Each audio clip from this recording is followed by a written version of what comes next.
রাজ্য রাজনীতিতে বারে বারে ঘুরে ফিরে আসে ধর্মের প্রসঙ্গ।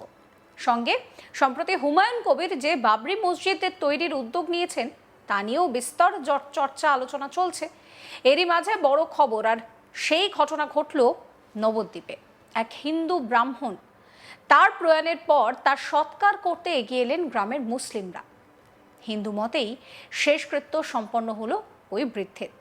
এই বিরল ঘটনার সাক্ষী থাকলেন গোটা নবদ্বীপবাসী।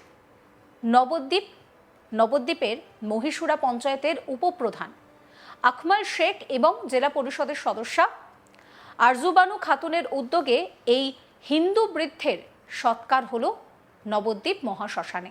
জানা গিয়েছে ওই বৃদ্ধের নাম গোপাল গোস্বামী। তিনি চুচুড়ার বাসিন্দা, পেশায় ছিলেন হাইকোর্টের আইনজীবী।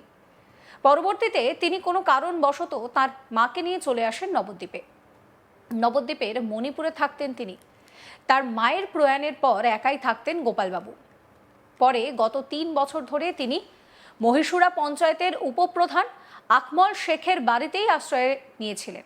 জানা যায় গত 22 তারিখে তিনি হঠাৎ অসুস্থ হয়ে পড়লে তাকে নবদ্বীপ স্টেট জেনারেল হাসপাতালে ভর্তি করা হয়। সেখানেই শেষ নিঃশ্বাস ত্যাগ করেন তিনি। তবে তার পরিবারের কেউ না থাকায় উপপ্রধান এবং জেলা পরিষদের সদস্যা ঠিক করেন যে তাঁরাই হিন্দু মতে সৎকারের কাজ করবেন গোপালবাবুর। এরপর নবদ্বীপ মহাশ্মশানে তার শেষকৃত্য সম্পন্ন হয়। এই ঘটনায় জেলা পরিষদের সদস্যকে প্রশ্ন করা হলে তিনি বলেন, বিজেপি হিন্দু মুসলিম করে, আমরা করি না। আমরা জানি হিন্দু মুসলিম ভাই ভাই।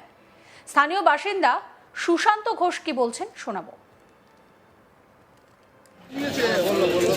যে মারা গেছে সে কোথায় থাকতো?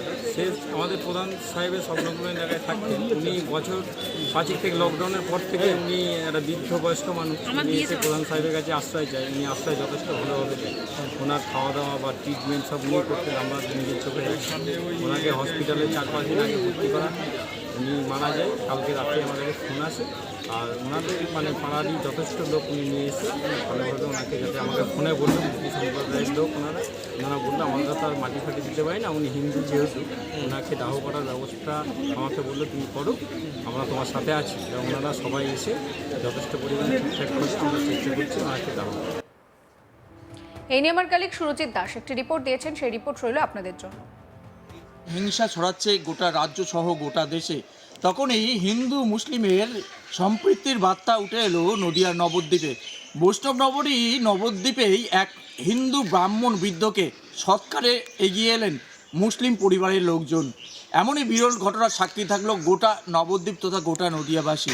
উল্লেখ্য, এসআইআর এনআরসি থেকে শুরু করে একাধিক ইস্যু নিয়ে গোটা রাজ্য সরগরম। পাশাপাশি বাংলাদেশে যেভাবে একের পর এক অভিযোগ আসছে সেখানকার হিন্দু ধর্মাবলম্বী মানুষদের ওপর অত্যাচার করতে এবং সংখ্যালঘুদের রীতিমতো অত্যাচারিত হতে, দীপুচন্দ্র দাস সহ একাধিক হিন্দুদের ওপর অত্যাচারিত হতে দেখা গেছে। এরপরে কিন্তু গোটা রাজ্য সহ আমাদের ভারতবর্ষে বিভিন্ন জায়গায় বিক্ষোভ হতে দেখা গেছে। কখনো ইউনিসেফের ছবি নিয়ে বিক্ষোভে নামতে দেখা গেছে। ইউনিসেফের ছবিতে পুড়িয়ে দেওয়া হয়েছে, গলায় জুতোর মালা দেওয়া হয়েছে। ঠিক সেই মুহূর্তে কিন্তু যখন এসআইআর হচ্ছে তখনও ধর্মের একটা ভাগাভাগি বিভাজনের সৃষ্টি করা হচ্ছে।